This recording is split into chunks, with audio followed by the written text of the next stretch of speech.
재미있는 고전 이야기. 소복 입은 여인. 영남에 한 선비가 살았습니다. 선비는 향시에는 벌써 15번이나 합격하였지만 회시를 치르면 번번이 시험관의 눈에 들지 못했지요. 그러다 보니 집안 살림도 점차 기울어 형편없이 되었답니다. 선비는 회시를 보러 갈 때마다 고양이 같은 김씨에게 점을 보았는데 매번 이롭지 못하다는 점괘가 나왔습니다. 처음에는 잘 믿지 않았으나 결과는 항상 그의 말대로 되었지요. 선비는 늦게 정시 소식을 듣고 또 김씨에게 성패 여부를 물었습니다. 김씨는 궤를 뽑아 보더니 이번 과거길에 정원급제는 고사하고 큰 애군이 닥칠 것이요. 이거야 참 야단인걸. 선비가 애원하였습니다. 노영이 앞으로 일어난 일을 귀신처럼 헤아리니 화를 돌려 길하게 하는 방법도 알 것이 아니오. 제발 한 번만 더 점괘를 봐주시오. 김씨는 한동안 묵묵히 생각하더니 이렇게 말했습니다. 앞으로 닥칠 애군을 자세히 헤아려 보니 이번 과거는 틀림없이 급제하겠는데 애군을 멸할 길이 없으니 어쩔 수 없겠소. 그러더니 또 한참을 헤아려 보고는 이윽고 말하였습니다. 노형이 애군을 벗어나 영화로운 길로 나가는 방법을 생각해냈어. 노형, 집에 들르지 말고 과거 볼 행장을 대강 챙겨 이 길로 곧장 서울을 향해 떠나시오. 반드시 오늘 오십리를 가서 자고 내일 새벽에 동쪽으로 험준한 고개를 넘어 긴 골짜기를 따라 내려가시오.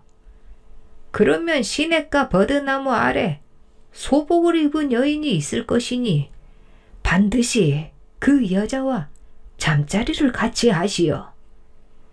그 사이 겪을 일들은 말로 다 하기 어려우나 이번 과거에 자연히 급제하리다.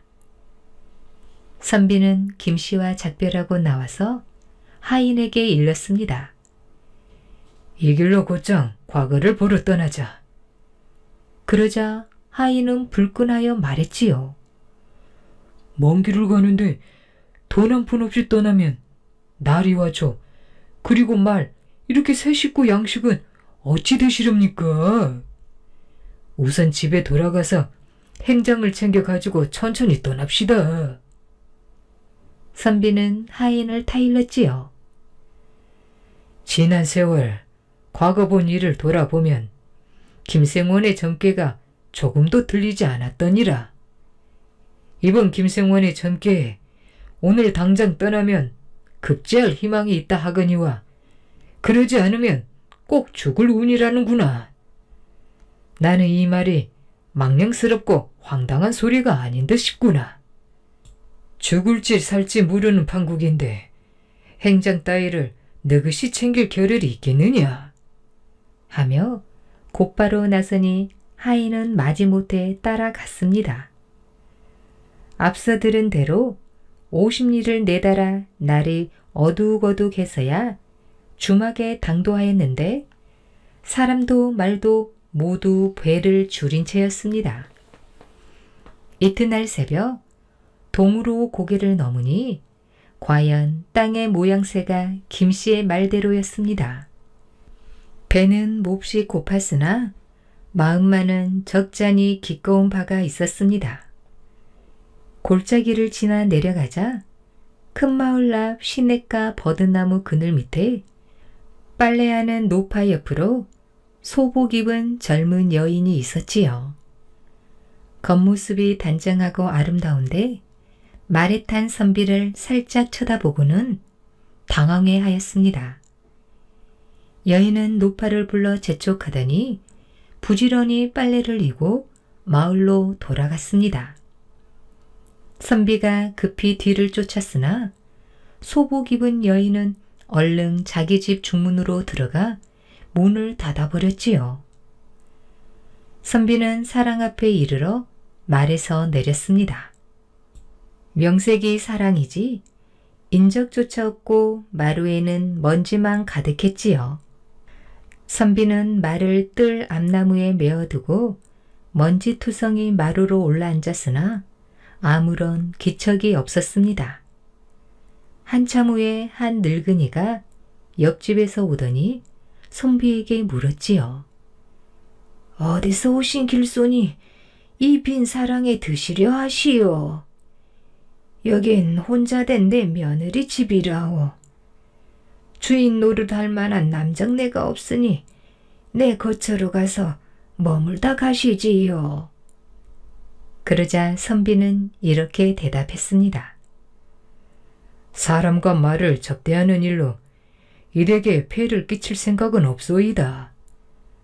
다만 여기 마루 한쪽을 빌려 쉬다가 날이 새기를 기다려 떠나려 하오. 뜻한 바 있어 노인장 따라 가기를 원치 않소이다. 노인은 거듭 여기에 머물 수 없다는 뜻을 내비쳤으나 나그네가 기어이 따르지 않으니 매우 못마땅한 기색을 보이고 돌아갔답니다.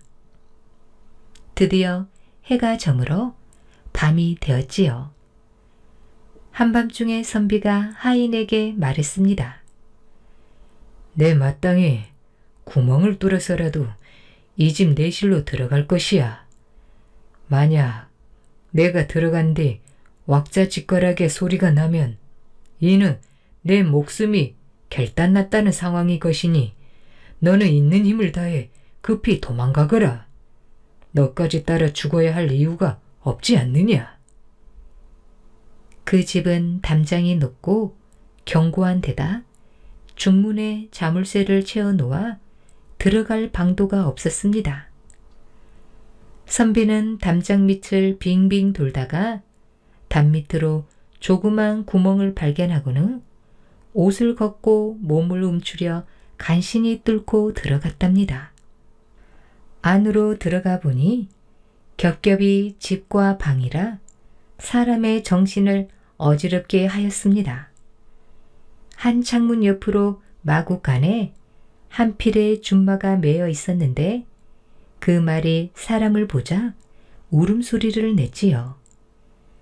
선비는 와락 두려운 마음이 들어 조심조심 말 앞을 지나 벽에 몸을 바싹 붙인 채 다가갔습니다.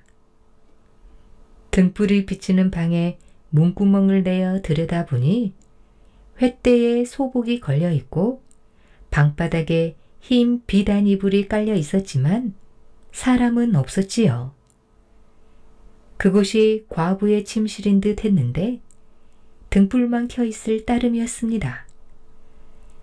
선비가 건너방으로 살금살금 가서 엿들으니 어떤 부인이 애들을 데리고 재미난 이야기를 주고받고 있었고 과부도 거기에 끼어 말참견을 하고 있었습니다. 방주인은 혼자 된 여자의 시누이로 보였습니다. 선비는 가만히 생각했지요. 저 여자는 반드시 자기 방으로 되돌아오겠지? 선비는 먼저 그 방으로 들어가 등불을 끄고 가만히 누워 한참을 기다렸습니다. 이윽고 과부가 자기 방으로 되돌아와 방문을 열어보고는 섬뜩해하며 혼잣말로 중얼거렸지요. 이상하다. 등불이 저절로 꺼지지는 않았을 테고 참으로 이상하네. 과부가 선뜻 방으로 들어오지 못한 채 혀를 차며 망설이자 선비는 어둠 속에서 몹시 마음을 졸였습니다. 이윽고 과부가 방으로 들어와 길게 한숨을 내쉬고는 이불 속에 들어 누웠습니다. 그러자 선비는 인기척을 내며 말했지요. 여기 사람이 들어와 있어. 과부는 깜짝 놀라 일어서며 말했습니다. 아니, 밤중에 누가 감히 남의 방에 몰래 들어온단 말이오? 선비는 애걸을 하며 나지막하게 말했습니다. 당신을 욕보이고자 함이 아니라 딱한 사정이 있어 그런 것이오. 부디 큰 소리를 내지 말고 우선 내 이야기를 한번 들어주시구려. 그리하지요. 선비는 전후 사정을 모두 이야기하였습니다. 이를 다 듣고 난 과부는 이렇게 말했습니다. 이것은 하늘이 시킨 일이로군요. 제가 어찌 하늘의 뜻을 어길 수 있겠사옵니까? 저는 어느 고을에 사는 부자의 딸이었는데 16에 이대 큰아들에게 시집으로 왔습니다. 그런데 그 이듬해에 남편을 여의고 말았습니다. 창밖에 매여 있는 말은 제 남편이 아끼던 것이라 저는 손수 저 말을 기르며 죽은 남편 대하듯 하지요. 올해 제 나이 19인데 목숨을 다하기까지 절개를 지키리라 굳은 결심을 하였습니다. 그러다 간밤에 꿈을 꾸었는데 동구 앞 냇물에 황룡이 서쪽에서 내려오더니 문득 사람으로 변신을 하는 것입니다. 곁에 섰던 어떤 사람이 제게 이런 말을 하더군요. 저 사람이 바로 지아비이니 장차 귀하고 길하게 되리라. 문득 끼어보니 꿈속의 일들이 생생하게 다 기억이 났습니다. 오늘 아침에 과연 꿈이 맞는지 확인해 보려고 할멈을 시켜 빨래를 이고 냇가로 나가 보았지요. 이윽고 말탄 손님이 오시기에 눈을 들어 얼핏 보니 꿈에서 황룡이 변신하여 나타난 사람과 조금도 다름이 없더군요. 놀랍고 이상한 일이라 얼른 들어와 버렸지만 종일 마음이 놓이지 않았답니다. 다만 저를 따라 이 집 사랑해 온 길손이 필시 아침나절에 말을 탄 사람이겠거니 짐작을 하고 있었지요. 아까 신우이 방에서 들어올 때 등불이 꺼져 있는 걸 보고 누군가 방에 들어와 있다는 생각을 했습니다. 머뭇거리는 사이에 제가 만약 소리라도 질렀다면 호랑이같이 드센 젊은 시동생이 득달같이 달려와 길손을 육장내고 말았을 것입니다. 제가 소리를 내지 않았던 것은 아무래도 마음에 집히는 데가 있어서 그런 것이지요. 지금 길손의 말씀을 듣고 보니 그 점괘가 제 꿈속의 일과 너무도 흡사하군요. 이 어찌 하늘이 점주해 준 것이 아니겠습니까? 말을 마치고 두 사람은 밤을 함께 보냈습니다. 새벽이 되자 과부는 일어나기를 재촉하며 말했지요. 난군의 급제는 이미 정해져 있으니 반드시 그렇게 될 것입니다. 그러나 늙고 둔한 말로는 서울에 가는 것조차 힘에 겨울 것이고 노자를 넉넉히 지닌 연후에야 큰 일을 이룰 수 있을 것입니다.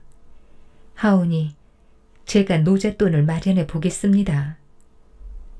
과부는 등불을 들고 벽장으로 올라가서는 포목과 비단과 돈을 잔뜩 꺼내 짐을 꾸렸습니다. 그러고는 마구간에 준말을 끌어내 선비의 하인에게 넘겨주며 어느 주막에서 기다리도록 분부한 다음 선비에게 돌아와 말했습니다. 말에 짐을 실려 하인을 먼저 보냈으니 난구님은 처음 계시던 사랑마루에 앉아 계셨다가 잠시만 공경을 겪으시고 천천히 출발하시지요. 선비가 사랑으로 나가자 과부는 다시 중문을 닫아 걸고 즉시 담장의 취약한 곳을 한 모퉁이 허물어 도적이 말을 훔쳐간 것처럼 꾸며 놓았습니다. 날이 새자 과부는 문득 통곡을 하며 넋두리를 늘어 놓았답니다. 내가 여태껏 말을 돌아가신 남편 대하듯 했더니 어떤 놈의 도둑이 훔쳐갔더라 말이냐. 이 일을 어쩌면 좋단 말인가. 슬픈 마음이 남편의 초상 때와 무에 다르리. 곡성을 듣고 과부의 시아버지와 시동생을 비롯한 여러 사람이 일제히 달려오더니 선비에게 화를 내며 욕을 했습니다.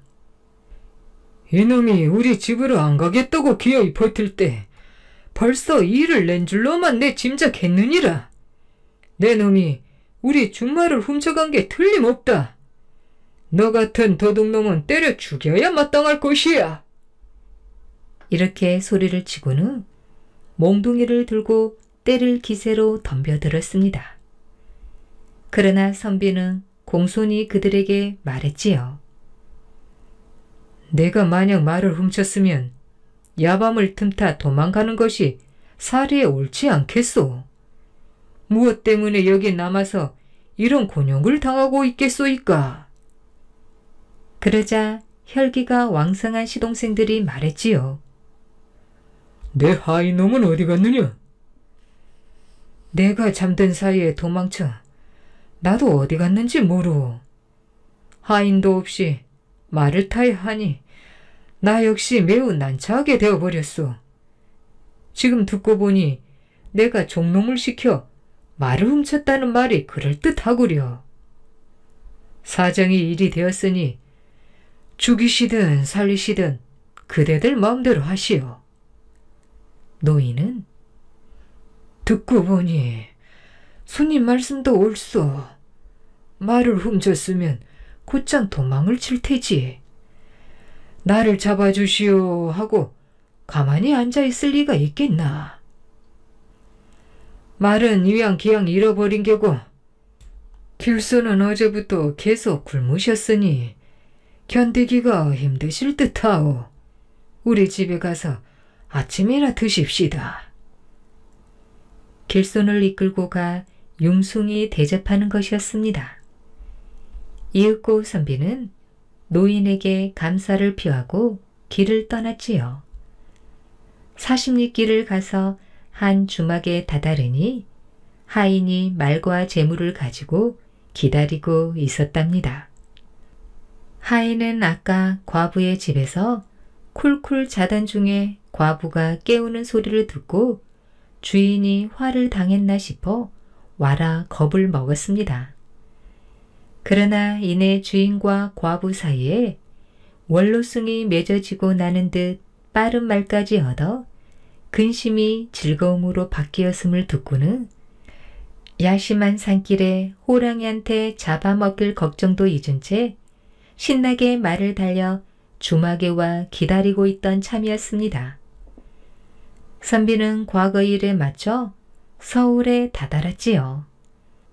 하늘이 돋고 사람이 도우니 길에서 지푸라기 줍듯 과거에 급제하여 홍패를 차게 되었습니다. 과거 급제자의 방이 나붙자 선비는 귀향길에 올랐는데 어느 곳에 이르자 길가에 사람들 너댓이 기다리고 섰다가 이렇게 물었습니다. 과거 급제 행차가 모 고을 모 선다님이 온지요? 그렇다네. 알고 보니 그들은 그 근방에 있는 과부의 친정에서 보낸 사람들이었습니다. 선비를 만난 후 과부는 시집에서 나와 친정으로 돌아가 있다가 선비의 행차를 맞을 준비를 하고 도중에 사람을 보낸 것이었습니다. 풍악을 성대에 울리며 과거 급제자의 행차가 과부의 친정에 이르렀습니다. 해를 가리는 장막이 높이 쳐 있고 친족들이 많이 모여 있는 양이 마치 사이를 맞이하는 광경과 다를 바가 없었지요. 선비와 가부는 부부의 연을 맺어 평생도록 금술이 좋았으며 부귀를 누렸다고 합니다. 평양기생 명옥. 세조 제위 시절 평양에 명옥이라는 유명한 기생이 있었습니다. 미색이 많기로 유명한 평양에서도 둘째가라 하면 서러워할 만큼 아름다운 데다 가문은 물론이고 심은 소화에도 뛰어나 그녀를 한 번 본 남자들은 하나같이 넋을 잃고 말았답니다. 소문을 듣고 남자들이 명옥을 한번 취해보고자 안달이었으나 명옥은 그 명성에 걸맞게 아무나 만나주지 않았지요. 그녀는 최소한 자신과 심은 소화를 겨룰 만한 실력을 갖춘 양반 정도 되어야 겨우 자리를 같이 하였답니다. 이런 명옥의 소문은 멀리 한양에까지 퍼져 당대 제1의 풍류 남아 안평대군의 귀에까지 들어갔지요. 평양에 그런 기생이 있단 말이지. 그렇다면 내가 안 볼 수 없지.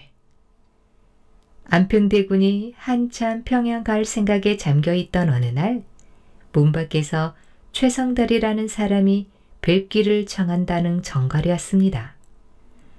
들라하게. 잠시 후 문을 열고 들어온 사내는 갓 20이 넘은 듯 보이는 젊은이였습니다. 처음 뵙겠사옵니다. 소인 최성달이라고 하옵니다. 최성달은 안평대군에게 공손히 절을 하였지요. 소인, 익히 대감의 필명을 듣고 한번 뵙고자 찾아왔습니다. 그런가? 잘 왔네. 우리 글이나 지으며 사귀어 보세. 안평대군은 문갑에서 지필묵을 꺼내 먼저 글을 썼습니다. 자, 자네도 한번 써보시게. 소인은 그다지 잘 쓰지 못합니다. 이렇게 말하며 최성달은 붓을 받아 글을 써내려 갔습니다. 안평대군은 최성달의 글을 유심히 살펴보았지요. 그다지 신통하지 못하군. 최성달의 글씨는 정갈하기는 했으나 별다른 느낌이 없었습니다. 실망한 안평대군은 그와 몇 마디 더 나누고는 작별을 고하였습니다. 내 급히 갈 곳이 있어 더 이상 지체할 수가 없구려. 아쉽지만 다음에 또 오시게나. 예, 그럼 오늘은 이만 물러가겠습니다.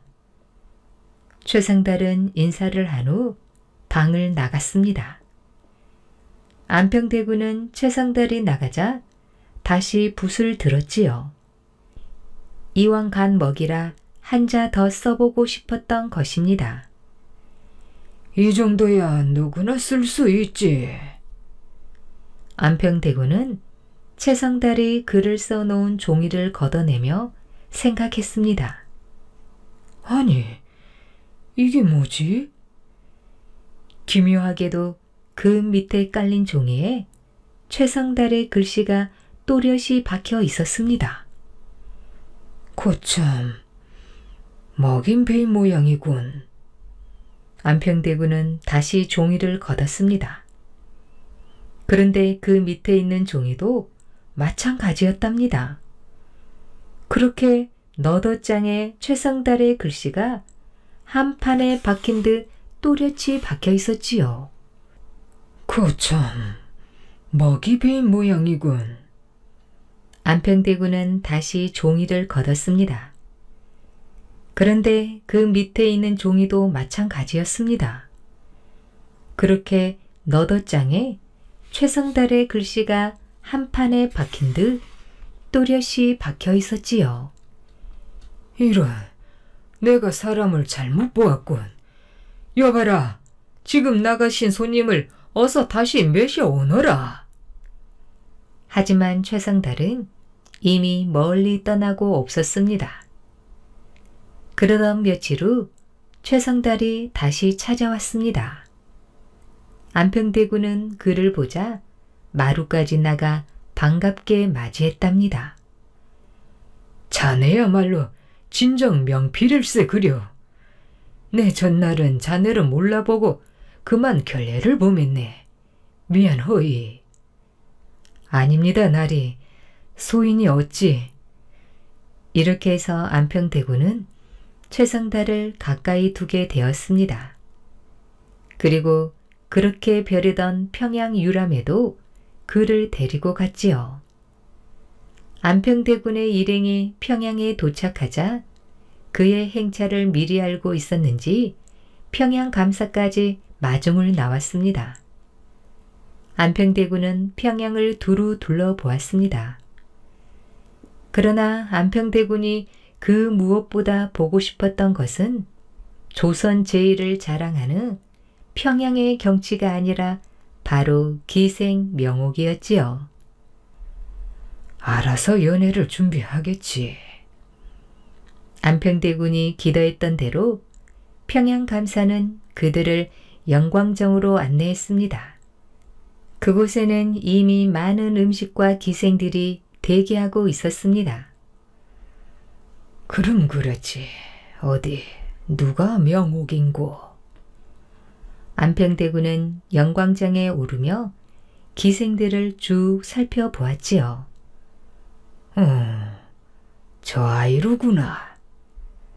안평대군의 눈길은 단번에 한 기생에 멈추었습니다. 역시 듣던 대로다. 내 여기까지 온 보람이 있구나. 안평대군은 흡족한 마음에 저절로 입이 벌어졌지요. 기분이 좋아진 안평대군이 마음껏 풍류를 즐기니 연회는 점점 재미를 더해갔습니다. 기생들은 모두 그런 안평대군을 흠모의 눈길로 바라보았지요. 하지만 정작 안평대군이 마음에 두고 있는 명옥이만은 웃는 듯 마는 듯한 표정을 지으며 가만히 앉아 있었습니다. 안평대군은 명옥이 자신에게 눈길 한번 주지 않자 초조해졌답니다. 그때 최상달이 영광장에 올랐습니다. 안평대군은 최상달을 이끌어 자신의 옆자리에 앉혔지요. 자, 여기 최공의 글씨가 범상치 아니하니 우리 같이 즐겨봅시다. 안평대군은 최상달 앞에 지필목을 대령케 했습니다. 최상달은 먹을 간 뒤 영광장에 모인 사람들을 한번 둘러보더니 단번에 글을 써내려 갔답니다. 안평대군은 살며시 명옥을 바라보았지요. 과연 명옥은 최상달의 글씨에 관심이 있는 듯 했습니다. 최상달이 글을 다 쓰고 나자 명옥은 미소를 지으며 아예 그 옆자리로 자리를 옮겨 앉았습니다. 서방님의 글을 보아하니 악기에도 능숙하실 것 같사옵니다. 명옥이 밝은 목소리로 최상달에게 말을 걸었지요. 글쎄 잘하지는 못하오만. 최상달이 말을 흐리자 명옥은 안평대군에게 말했습니다. 대군나리, 나리께서 허락해 주신다면 소녀 최서방님의 거문고 장단에 맞춰 노래 한 곡 하고자 하옵니다. 명옥이 생긋 한번 웃어 보이자 안평대군은 넋이 나간 듯 흔쾌히 허락했답니다. 그거 좋은 생각이구만. 그리 해보겠소, 최공. 그럼 미련한 솜씨나마 해보겠습니다. 이에 명옥이 먼저 소리를 시작하자 뒤이어 최상달이 거문고 줄을 당겼습니다. 명옥의 노랫소리는 애원하는 듯 했고 최상달의 거문고 소리는 그것을 청아하게 반기는 듯 했지요. 두 사람의 소리는 절묘한 조화를 이루며 영광정을 가득 채웠답니다. 지나는 구름도 그 소리에 멈추는 듯 했습니다. 안평대군을 비롯하여 그곳에 둘러앉은 사람들은 한동안 넋을 잃고 듣고 있었습니다. 마침내 그들의 연주가 끝났습니다. 대군날이 제가 이렇게 절경을 자랑하는 평양을 구경하고 영광정에까지 와서 실컷 놀아보았으니 제가 원하는 바를 다 이루었습니다. 모두 나리의 은혜 덕임을 평생 잊지 않겠사옵니다. 다만 제 갈 길이 바빠 한양으로 돌아가실 때는 모시고 갈 수 없으니 애서 먼저 물러남을 용서해 주시옵소서. 최상달은 안평대군에게 절하더니 돌연 영광정을 내려가 뒤도 안 돌아보고 저만치 사라지는 것이었습니다. 최상달의 뒷모습을 보는 명옥의 기색이 좋지 않더니 그는 황급히 안평대군에게 말했습니다. 소녀 일전에 앓았던 병이 아직 낫지 않았는지라 지금 다시 통증이 오니 더 이상 참을 수가 없어 아래옵니다. 황공하오나 소녀 먼저 물러남을 용서하옵소서. 명옥은 안평대군이 뭐라 말하기도 전에 일어나서 영광정을 내려가 치맛자락을 쥐고 최성달의 뒤를 쫓아갔답니다. 이에 안평대군은 기가 막혔지만 어쩌지 못하고 그저 명옥의 뒷모습만 노려볼 뿐이었지요. 명옥을 한번 안아보고자 한양에서 여기까지 왔는데 정작 명옥이 조선 제1의 명필이자 호방한 풍류를 자랑하는 자신을 거들떠보지도 않고 자기가 데려온 최성달에게 빠져 그를 따라가니 안평대군의 체면이 말이 아니었습니다. 안평대군은 노기로 얼굴을 붉힌 채 앉아 있었지요. 아니 저 아이가? 갑자기 사람들이 소리쳤습니다. 사람들이 가리킨 곳을 보니 부병류 아래 절벽으로 꽃 같은 것이 떨어지고 있었지요. 사연인즉 명옥이 정신없이 최상달을 쫓아갔으나 부병루에 이르러 최상달이 홀연히 사라진 것입니다. 명옥은 최상달을 찾아 헤맸으나 결국 발자국조차 찾지 못하자 그만 절벽 아래로 뛰어내려 세상을 버린 것이었습니다. 안평대군은 명옥과 최상달의 인연을 괴이하게 생각하며 고개를 흔들었지요. 어찌 이런 일이. 괴이하도다 괴이해. 안평대군의 귓가에는 아직도 명옥과 최상달이 우러낸 가락이 울려 퍼지고 있었습니다. 사육신의 유흥부. 조선 제5대 임금인 문종이 승하한 후 불과 12살의 나이 어린 단종이 보위를 계승하자 숙부인 수양대군은 왕위를 찬탈하고 어린 조카를 강제로 영월로 유배 보냈습니다. 이에 성사문, 박팽년, 유성원, 하유지, 이계 등 지편전 학사들과 무관, 유흥부 등은 새로이 등극한 세조를 패하고 단종을 복위시킬 계획을 세웠지요. 그러나 같이 거사를 공모한 김질의 밀고로 뜻을 이루지 못하고 처참한 말로를 맞게 됐는데 후세 사람들은 이들을 일컬어 사육신이라고 추모하였습니다. 그중 유흥부는 어려서부터 기골이 장대하고 무술이 뛰어나 일찍이 묵가에 급제하여 벼슬길에 올랐지요. 불의를 보면 참지 못하고 청렴 결백을 제일로 여긴 그는 과연 무관 출신답게 기백이 있었습니다. 명나라에서 온 사신을 위한 연회가 대궐에서 성대하게 베풀어지던 날이었습니다. 유흥부는 이날 밤을 거사를 도모할 절호의 기회로 여겼지요. 세조를 비롯하여 여러 문무백관들이 거나하게 술에 취해 흥이 오를 무렵 유흥부는 박팽령과 성사문 곁으로 은근히 자리를 옮겨 앉았습니다. 오늘 밤이요. 오늘 밤이 하늘이 내린 기회가 아니겠소. 낮지만 힘이 들어간 유흥부의 말에 박팽량과 성산문은 적이 놀라는 표정이었습니다. 모두들 술에 취해 있는 데다 밤늦도록 위원회가 열릴 테니 대궐 경비가 허술할 것이오. 그러니 오늘 밤 당장 해치웁시다. 이대로 오래 끌다가는 언제 또 이런 기회가 올지 모르오. 그러나 성산문은 내키지 않은 투로 말했지요. 아무래도 오늘 밤은 아니 될 것 같소.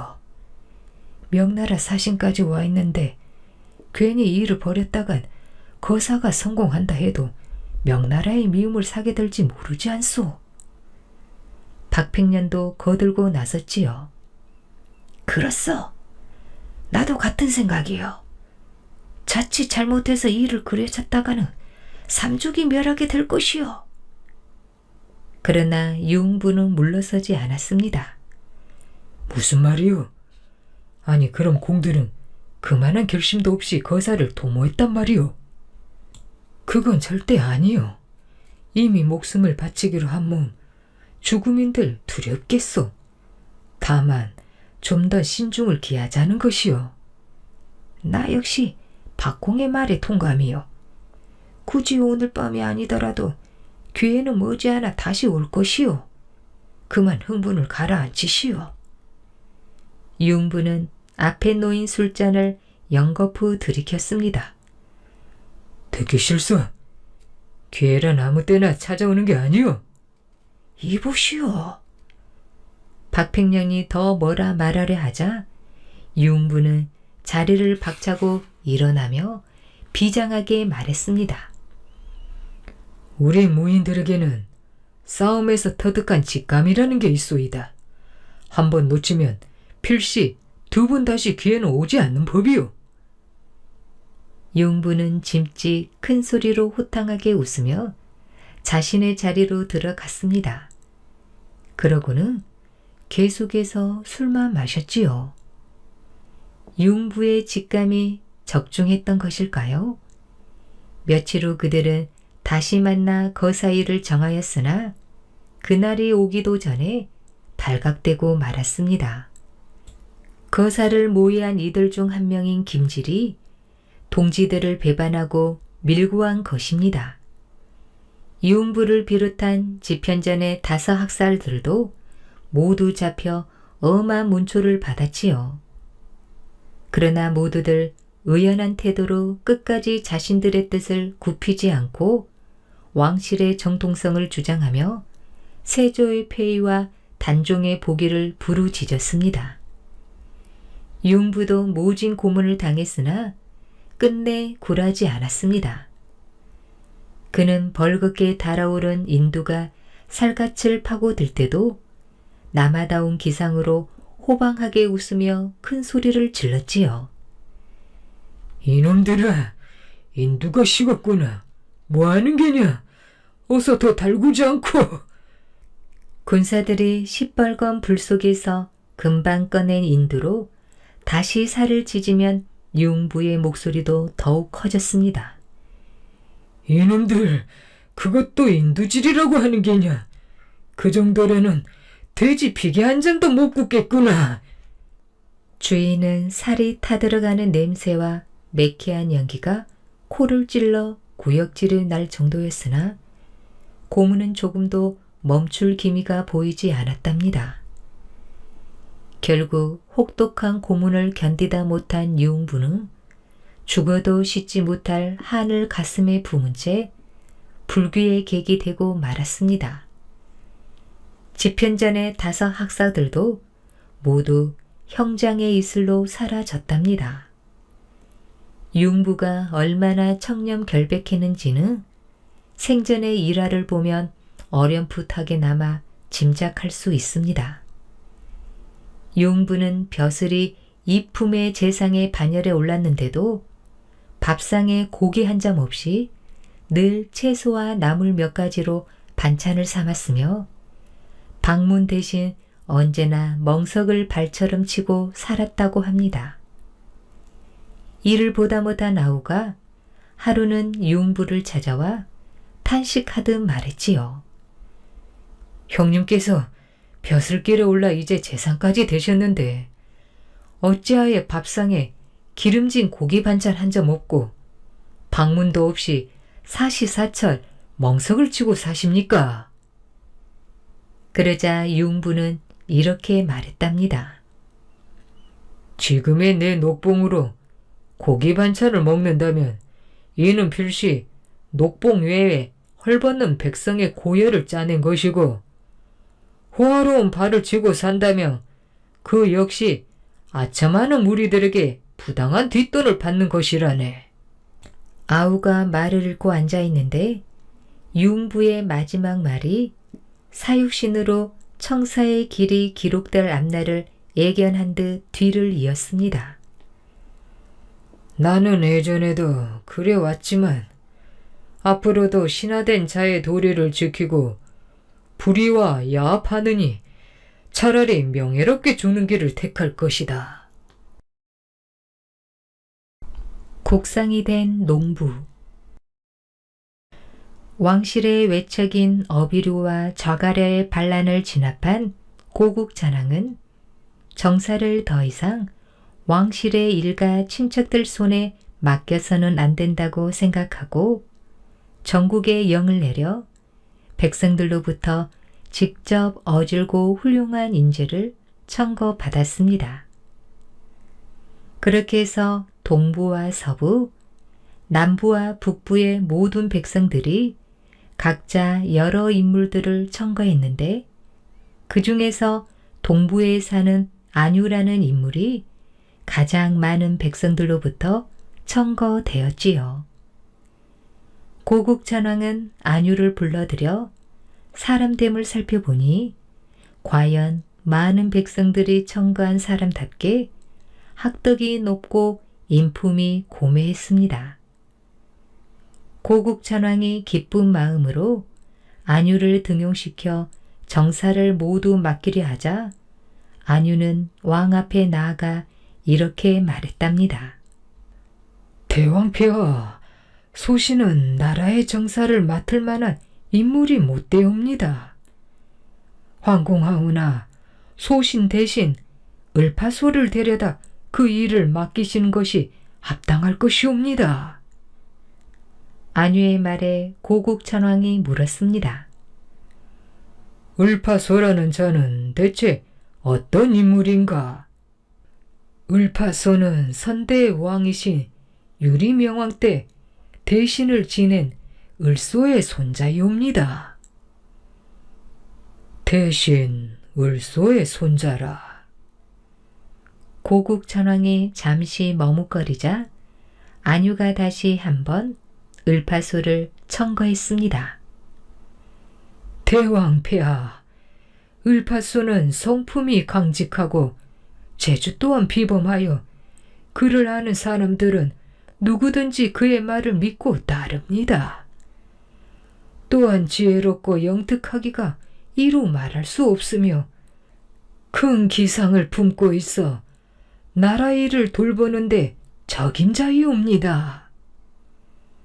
그렇다면 왜 백성들이 그 자를 청거하지 않았느냐?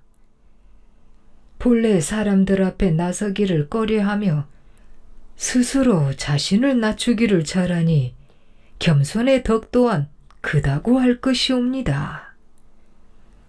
고국전왕은 백성들로부터 청거받은 안유가 그토록 내세우는 인물이라면 분명 큰 인물일 듯 싶었습니다.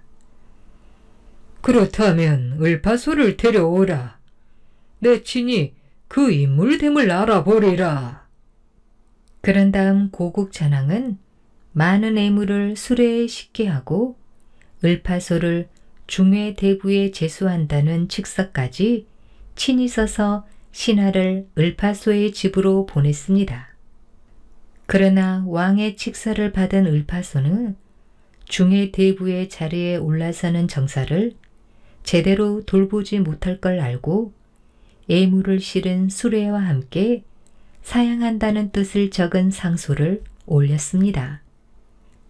을파소의 상소문을 받은 고국전왕은 그 필체가 물 흐르듯이 유려하고 문장 또한 범인의 것이 아닌 것을 알고 을파소를 국상에 임명한다는 명을 내렸지요. 일이 이렇게 되자 을파소도 더 이상 왕의 명을 거역할 수가 없었습니다. 그리고 국상의 자리라면 자신의 뜻을 바로 펼 수도 있을 것 같아 마지못해 벼슬길에 올랐답니다. 하루아침에 농부에서 한 나라의 국상이 된 을파소를 두고 왕실을 비롯한 모든 백성들이 놀라움을 금치 못하며 우려를 표명했지만 정작 고국 천황만은 안유의 말을 철석같이 믿었기에 태평스럽게 나날을 보냈답니다. 그러던 어느 날 고국 전황이 사냥을 나섰다가 돌아오는데 허름한 민가에서 통곡 소리가 들려 신하로 하여금 그 사연을 알아보게 했습니다. 잠시 후 통곡 소리가 그치고 민가에서 신하와 함께 한 청년이 나와 고국 전황 앞에 무릎을 꿇었습니다. 네, 무슨 일로 그리 서럽게 우느냐? 고국 천황의 말에 청년은 얼굴도 들지 못하고 떨리는 목소리로 아뢰었습니다. 대왕폐하, 소인은 남의 집에 품을 팔아 늙으신 홀어머니를 봉양하며 사는 하찮은 백성이옵니다. 그런데 올해는 흉년이 들어 품을 팔기가 쉽지 않아 늙으신 어머니께 사흘이 넘도록 곡기 하나를 대접하지 못해 안타까운 마음에 그만. 청년은 또다시 흐느꼈지요. 그의 행색을 자세히 들여다본 고국 전황은 가슴이 미어지는 것 같았습니다. 때 묻은 옷 밖으로 드러난 청년의 두 팔과 다리는 뼈만 앙상하게 남아 있었고 자신 앞에 조아린 목덜미는 마른 나뭇가지처럼 금방이라도 꺾일 것만 같았답니다. 고국 전황은 신하를 시켜 청년의 집에 쌀 몇 섬을 들여준 뒤 대굴로 돌아와 국상 을파소와 의논을 했지요. 백성들 중에 연로한 호라비와 호럼이 자식 없는 노인과 부모 없는 어린아이는 나라에서 구제하도록 했습니다. 을파소는 더 나아가 백성들의 굶주림을 원천적으로 해결해야 된다고 생각했답니다. 그래서 먹을 것이 바닥나는 춘궁기에 나라에서 백성들에게 곡식을 빌려주고 가을이 되어 추수가 끝난 다음에 약간의 이자를 보태어 갚도록 하는 제도를 시행했는데 이것이 바로 진대법이라고 합니다. 을파소는 백성들의 생활에도 관심을 가져 도적을 소탕하고 예의 범절을 숭상했으며 포악한 자가 있으면 엄한 벌로 다스리고 백성의 고열을 착취하는 관리는 주의 고하를 막론하고 벼슬을 박탈하고 옥에 가두었답니다. 또 한편으로는 뛰어난 인재가 있다면 일개 평민일지라도 관직에 등용시켰으며 학업을 널리 펴서 백성들의 무지함을 일깨우는데 힘을 썼습니다. 그리하여 을파소가 국상의 자리에 오른 지 몇 년이 채 되지 않아 고구려는 태평성대를 맞이했고 백성들은 을파소를 성인처럼 우러러보고 받들었다고 합니다. 오세암의 전설. 옛날 한 스님이 어느 산골짜기 조그만 암자에서 돌을 닦고 있었습니다. 그 암자에서 20년 가까이 지냈는데 어느 날 문득 고향에 한번 다녀오고 싶은 마음이 간절했습니다. 그래서 하루는 바랑을 짊어지고 고향으로 길을 떠났지요. 몇 날 며칠을 걸어 마침내 낯익은 마을에 도착했습니다. 과거에도 큰 마을은 아니었으나 냇물을 끼고 몇 가구가 옹기종기 모여 살았는데 그 집들이 전부 보이지 않았습니다. 어찌된 일인지 걱정이 되어 견딜 수가 없었지요. 얼마를 걸어갔더니 조그만 오두막살이가 한 채 있었습니다. 그 집에는 나이 많은 노인 부부가 어린아이 하나와 같이 살고 있었습니다. 스님은 궁금한 것부터 물어보았지요. 예전에 저기 몇 집이 살았는데 왜 한 집도 안 보이죠? 작년 여름에 홍수가 나서 마을이 물에 떠내려 가버렸어. 살 집이 없어졌으니 모두들 뿔뿔이 떠나버렸지. 여기 이 아이는 그때 부모가 둘 다 물에 빠져 죽어 우리가 맡아 돌보고 있다네. 스님이 이것저것 물어 확인해 보았더니 그 아이는 스님의 조카였습니다. 물에 빠져 죽었다는 그 아이의 부모는 스님의 형과 형수였던 것입니다. 스님은 조카를 차마 모른 체 할 수 없어 암자로 데리고 갔습니다. 그런데 그 조카란 놈이 5살이었는데 어찌나 영리한지 무엇이든 한번 가르쳐주면 잊어버리는 일이 없었습니다. 스님은 틈틈이 조카에게 글을 가르쳐 주는 것을 큰 낙으로 여겼지요. 가을이 끝나고 겨울이 다가왔습니다. 조그만 암자다 보니 비축해둔 식량이 얼마 없어 한겨울을 날 일이 걱정이었습니다. 눈이 많이 내려 길이 끊기기 전에 식량을 넉넉히 준비해 두어야 했지요. 스님이 여러 마을을 다니면서 식량을 구해 와야 할 텐데 그러자면 며칠이 걸린단 말이지요. 험한 산길을 어린아이를 데리고 다닐 수도 없고 그렇다고 암자에 혼자 남겨두고 가는 것도 걱정이 되었습니다. 스님은 밤새 고민했으나 어찌해야 할지 좀처럼 판단이 서지 않았습니다. 그러나 눈이 내릴 시기는 다가오고 해서 하는 수 없이 조카한테 말했습니다. 얘야, 아랫마을에 좀 다녀오겠다. 돌아오려면 2, 3일 걸릴 거야. 밥을 잔뜩 해놓고 다녀올 테니 혼자 기다릴 수 있겠느냐? 예, 걱정하지 말고 다녀오세요. 그때가 겨울이 임박할 때인지라 음식이 쉽사리 상하지 않겠지요. 스님은 아이가 며칠 먹을 밥과 반찬을 준비해 놓고 산 아래로 내려갔습니다. 스님은 부지런히 이 동네 저 동네 다니면서 식량을 구했습니다. 내일이면 암자로 돌아갈 수 있었지요.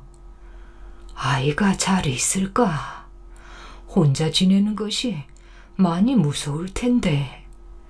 스님은 이런저런 생각에 잠을 이루지 못하다가 새벽녘에야 잠깐 잠이 들었습니다. 그런데 눈을 뜨니 큰일이 일어났습니다. 그 잠깐 사이에 엄청나게 눈이 쏟아져 한 발짝도 걸을 수 없을 지경이 되었지요. 그리고 계속 내리는 눈의 기세를 보건대 언제 그칠지 알 수가 없었습니다. 스님은 초조해서 발을 동동 굴렀지만 도저히 암자로 돌아갈 방법이 없었습니다. 뿐만 아니라 그날부터 매일 눈이 계속 내려 산으로 올라가는 것이 불가능해졌지요. 스님은 암자에 홀로 남겨두고 온 조카 걱정에 그만 병이 들고 말았습니다. 마을 사람들이 약을 지어다 주고 해서 간신히 기운을 차렸는데 밖을 내다보니 여전히 눈이 멈출 기색이 없었습니다.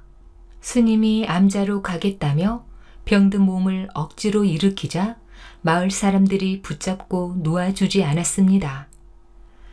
스님, 눈보라가 대단한데 어떻게 가시려고요? 눈 속에 길을 잃고 죽기 십상입니다. 그래도 스님은 가겠다며 때를 섰습니다. 늦었네. 벌써 여러 날이 지났는데 어떻게 아이가 살아있겠는가? 아닙니다. 지금이라도 올라가 봐야겠습니다. 그러지 말고 어느 정도 눈이 그치면 올라가게. 그러다가 또 며칠이 지나갔습니다. 어느 정도 눈의 기세가 누그러지자 스님은 마을 사람들의 만류를 뿌리치고 암자를 향해 갔습니다. 스님이 늘 다니던 길이라 그런지 웬만한 사람 같으면 엄두도 못 냈을 것입니다.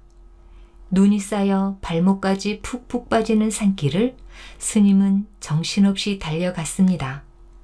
어린 조카 걱정에 잠시도 쉬지 않고 걸었으므로 암자에 도착했을 때 스님의 온몸은 땀으로 범벅이 되어 있었지요. 가까스로 암자에 도착하여 잠시 숨을 돌릴 때였습니다. 저만치 아주머니 한 분이 얼핏 보였다가 사라진 것입니다. 거참 이상한 일이다. 이곳에 나이 지긋한 여자가 있을 리 없는데. 스님은 의아한 생각이 들었지만 우선 조카부터 찾아보는 것이 급했습니다. 스님은 암자로 들어서며 조카의 이름을 불렀습니다. 그랬더니 조카가 예, 스님! 하고 대답하며 암자 밖으로 나오는 것이었습니다. 스님은 너무나 반갑고 고마운 일이라 가슴을 쓸어 내렸습니다. 그런데 아무리 생각해도 이해가 되지 않았습니다. 어찌 이 어린 것이 돌봐주는 사람도 없이 그동안 무사하게 지내왔는지 정말 희한한 일이었습니다.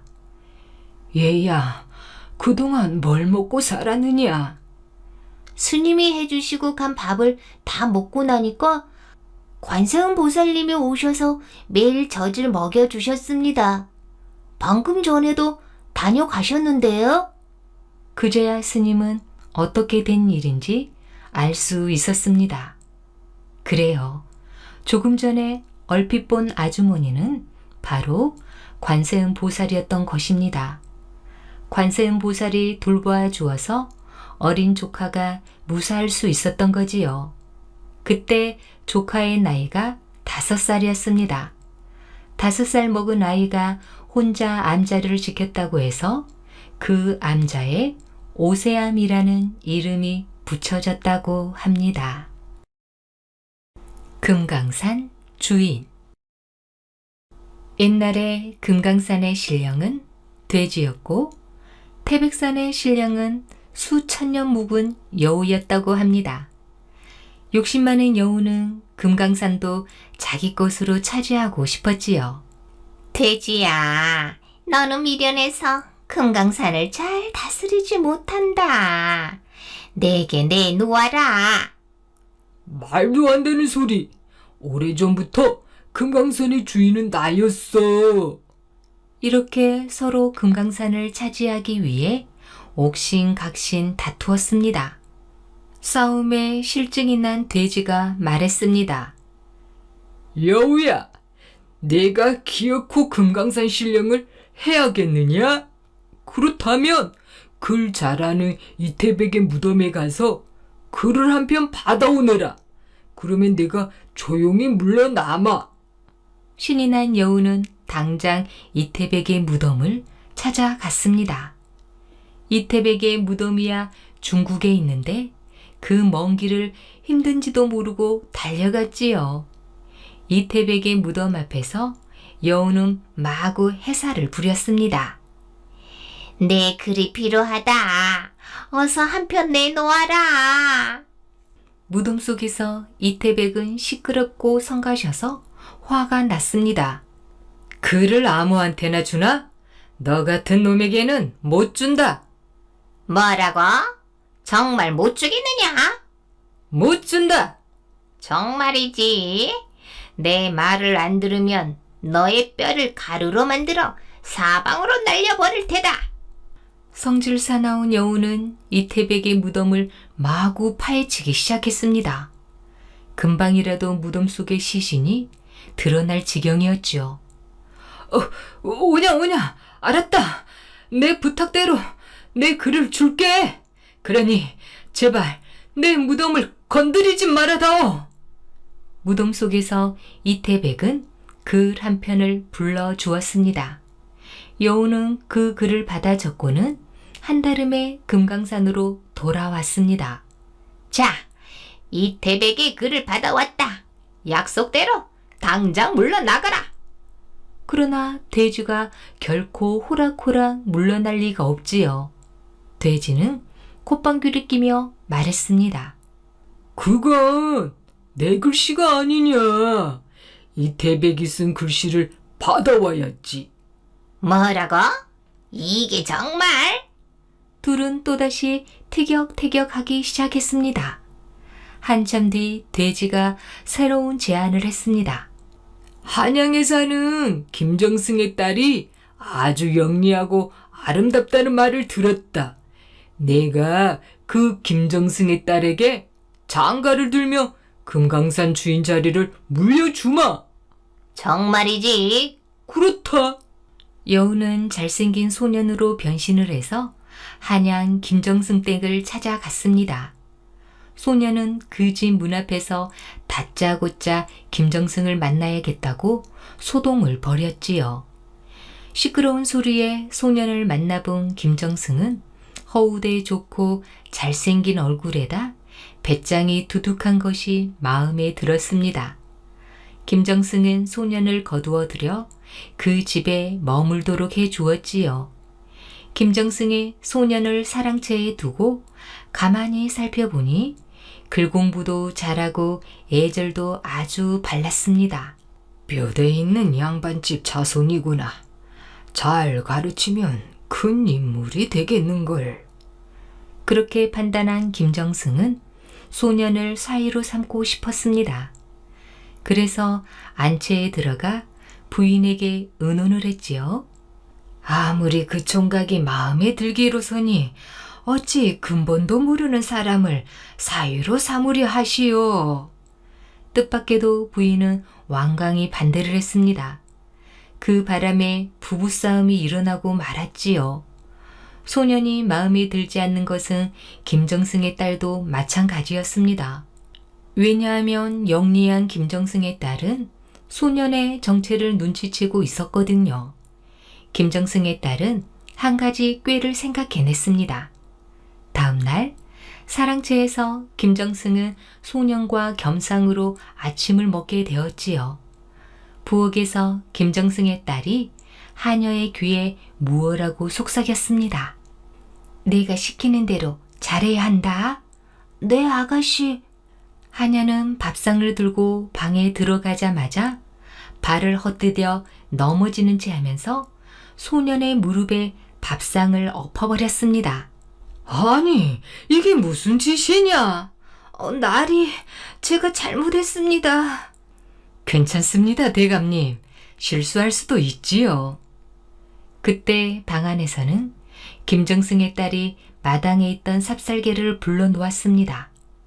그 삽살개가 쏟아진 음식을 주워 먹으려고 방 안으로 뛰어들어갔다가 갑자기 소년의 목을 깨무는 게 아니겠어요? 소년은 괴로운 비명소리를 지르다가 여우의 본색을 드러내고 죽고 말았습니다. 결국 수천 년 묵은 여우는 욕심을 부리다가 먼 한양에서 그렇게 어처구니 없이 죽고 만 것입니다. 결국 금강산 주인이 이겼답니다. 오늘 준비한 이야기는 여기까지입니다. 더 재미있는 이야기로 다시 만나겠습니다. 꿀잠 주무세요.